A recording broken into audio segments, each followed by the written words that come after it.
Baik, Assalamualaikum warahmatullahi wabarakatuh. Perkenalkan terlebih dahulu, nama saya Muhammad Irham, NIM D1A 020347, dengan mata kuliah Hukum Perlindungan Anak, kelas D1.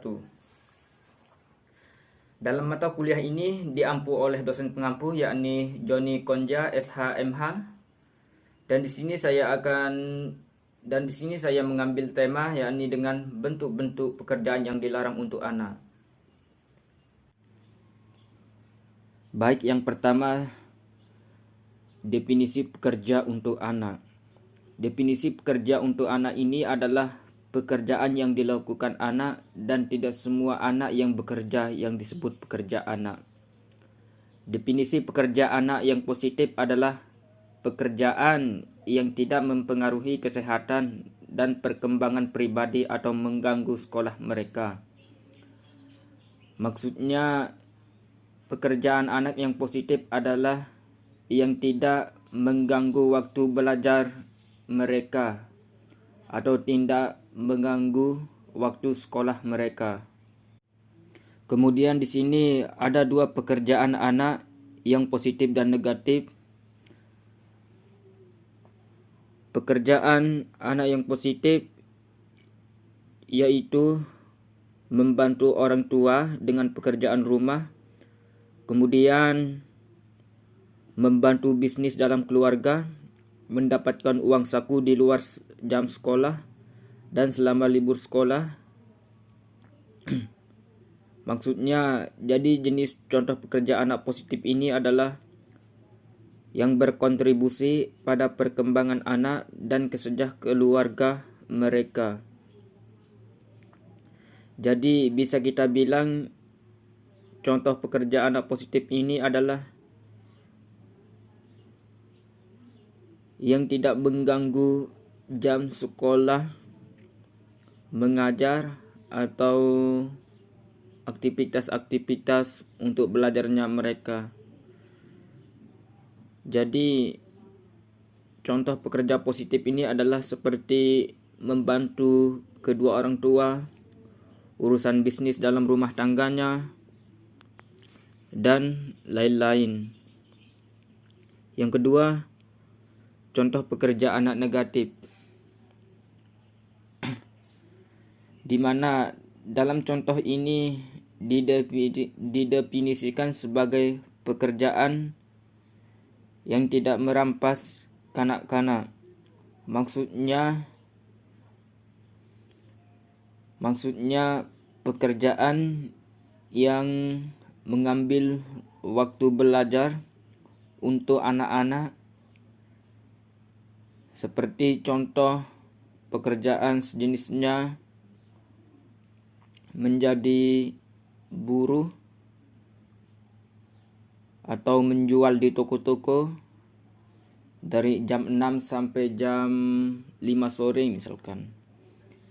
Dan ini sudah termasuk pekerjaan yang negatif. Kenapa dibilang pekerjaan negatif? Karena jam kerjanya mengambil jam waktu sekolah mereka. Kemudian yang kedua, apa saja bentuk-bentuk pekerja anak yang dilarang untuk anak? Yang pertama, pekerjaan dalam bentuk perbudakan atau dalam praktik serupa dengan perbudakan.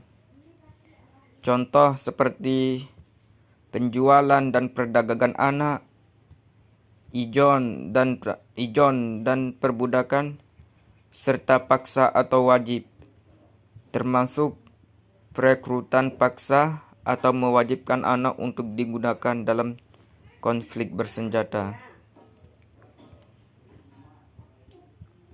Kemudian bentuk pekerjaan anak yang dilarang yang kedua adalah seperti penggunaan pengadaan atau penawaran seorang anak untuk melakukan pelacuran,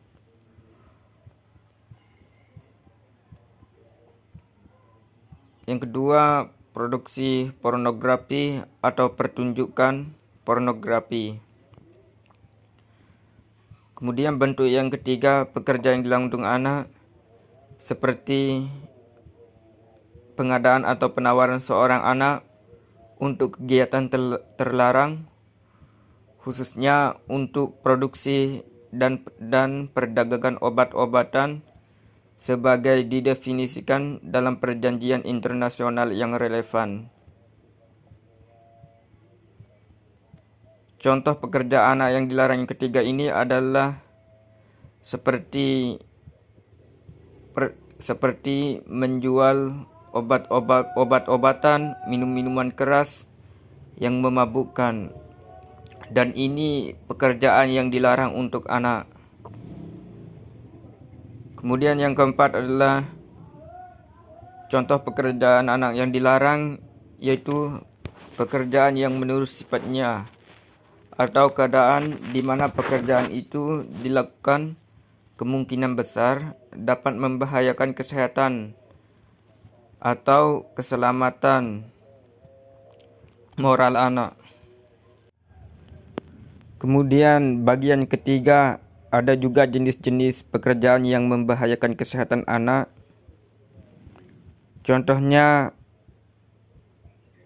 yang dilakukan pada lingkungan yang berbahaya seperti bahaya fisik, bahaya biologis, dan bahaya kimia. Dan juga pekerjaan yang berhubungan dengan mesin, pesawat, instalasi, dan peralatan lainnya. Dan di sini ada juga pekerjaan yang mengandung sifat dan keadaan berbahaya tertentu,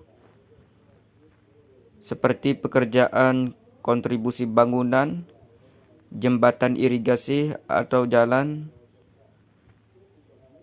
pekerjaan yang dilakukan dalam perusahaan pengelolaan kayu seperti penebangan, pengangkutan, dan bongkar muat. Bekerja di kapal, pekerjaan penangkapan ikan yang dilakukan di lepas pantai atau di perairan laut yang dalam. Kemudian ini juga penyampaian materi terakhir dari tema yang saya ambil, yaitu bentuk-bentuk pekerjaan yang dilarang untuk anak. Dan sekarang yang ini terakhir adalah jenis-jenis pekerjaan yang membahayakan moral anak, seperti pekerjaan pada usaha bar, diskotik, karaoke, bola sodok, bioskop, panti pijat, atau lokasi yang dapat dijadikan tempat prostitusi. Pekerjaan sebagai model untuk promosi minuman keras, obat perangsang, seksualitas, dan ataupun rokok. Kemudian hanya ini yang dapat saya paparkan materi dengan tema saya, yakni bentuk-bentuk pekerjaan anak yang dilarang untuk anak, jenis-jenis pekerjaan yang membahayakan kesehatan anak, pekerjaan yang mengandung sifat dan keadaan berbahaya tertentu, dan yang terakhir, jenis-jenis pekerjaan yang membahayakan moral anak. Apabila pemaparan materi dari saya kurang jelas atau kurang tepat, mohon dimaklumi karena kita semua lagi sama-sama belajar. Wabillahi taufiq wal hidayah. Wassalamualaikum warahmatullahi wabarakatuh. Salam sejahtera bagi kita semua.